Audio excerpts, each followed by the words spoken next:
let's also turn to the Minnesota Senate race, because this is the Republican running against Klobuchar, Royce White. It seems like Minnesota's kind of locked up, especially with the Walz pick, and it was only really trending towards a purple state because Biden was so unpopular, honestly. So, former first-round pick for the NBA draft. Oh, wow. If you recall, he did not play for... We'll get into more Royce White after we play some of this, actually. It's frankly depressing. Is a guy that has serious issues. He couldn't be in the NBA because he had anxiety issues that precluded him from taking flights. Right. And now he's a Republican edgelord. And like, I think the Minnesota GOP is one of the most Nazi there is. I mean, it's a pretty 50-state competition. But the way that they're using this guy, who I think probably needs help, frankly, is gross. But yeah. Well, here he is embodying this Republican message of owning the libs and being the most like 4chan-y that you could possibly be. And I just don't think this is going to work. We have to cross that Rubicon now. We got 80 days. We got 80 days to make that pitch. And if you think, there's a couple ways we could win. Let's talk about the path to victory. It ain't coming through suburban women. That's out. Any one of you Republicans out there who think suburban women are going to be the path to victory, I mean, I don't know what to say about you. Just go caucus with the Democrats. We don't have time to play around with you people. You're living in a delusion. You're living in a cucked mentality. Really, that's what it is. It's a cucked mentality. The mentality is happy wife, happy life. The mentality is 99% of them. And in the early 2000s, they did a survey, and the survey said that something like upwards of 85% of men identified their wife as being the boss in the home. 85%. That would well cross over into a third of that Republican constituency. And I know a lot of you Republicans like that. Your mindset is cucked. And you actually believe that we need to just make a broader appeal to suburban women, so we shouldn't bring candidates who like Donald Trump, have any number of controversies when it comes to the opposite sex, or even something as casual as a Royce White saying, I think some women have gotten a little mouthy. Oh. That's too much. You can't say that. No. Women can call you fascist. They can call you Nazi. They can call you knuckle dragger. They can call you afraid to get on planes. They can call you hotep. They can call you deadbeat. They can call you anything they want. Anything their mind can think up. Thank you for they that have the right advice. to call you a bust in the first round. You can't even say their mouth. Yeah. and you wonder why we've lost the country. And y'all are still going after suburban women. Now, if suburban women want... Okay. That's enough of that, yeah. So, wow. Oh, my God. I mean, I was wondering what Matt meant when he said this guy needs help. And then now I agree. This guy needs help. I'm just glad that he could join us from the shadow realm to deliver all of this delicious red pill insights. Yeah, it's a cucked mentality to appeal to suburban women, whether it be to make your wife happy or whether it be to, get their votes so you can win an election. I mean, do you want to be a cuckold by winning elections, by appealing to people? I mean, total beta move. The fact that this guy has this, what did he say, like an early 2000s study on the tip of his mind at all times, apparently. It's been on his mind for years, apparently, that 80% of men say that women are their wife is the head of the household or whatever. The fact that that's like on the top of his mind, and the mere mention of the suburban women voting demographic makes him think of that poll. I mean, that should tell you a lot about how this guy thinks of women. I mean, this is honestly the problem with the J.D. Vance's picks and a lot of the new wave of Republican, thought leaders, politicians, what makes you a successful podcaster, what you can, sustain as a podcaster. Like, my audience is entirely 15 to 20-year-old men who love to argue online and who are like still obsessed with that one girl in high school who dumped them, is not enough to win an election.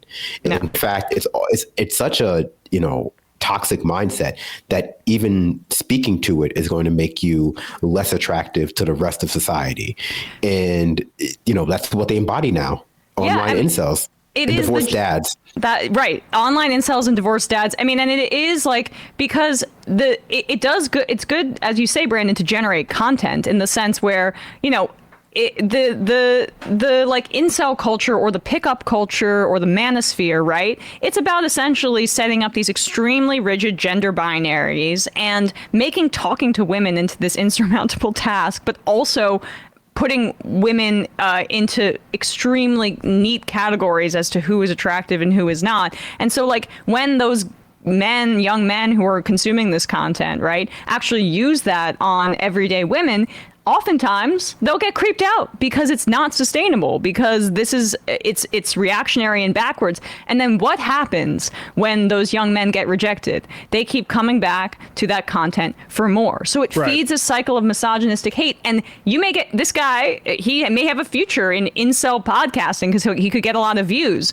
but he can't appeal to people because that's all that is. It's the same people feeding off, that own kind of self-hatred. Exploiting anxiety for engagement, like Brandon said, like it's very good for like this sort of stuff, but it doesn't really translate. Like the anti-vax stuff is the same thing. Like that is a fear of needles. Like, you know, good luck getting a giant coalition based on that, even though it's out there and people will click on your video for it. But all this for younger men, like the masculinity, misogyny, and divorce guy stuff, it's like it is that anxiety, and like we are going to go at that anxiety, especially for younger men, because like look at like a Superbad, any sort of young male comedy. It's all about have you lost your virginity? What are you saying to women? Like how's your, and that is just a prime anxiety. And most people in a society that doesn't sort of trap you into Tim Pool or some shit, and it can cultivate actual in-person socializing, people just grow out of that because you realize actually it's not, you don't need to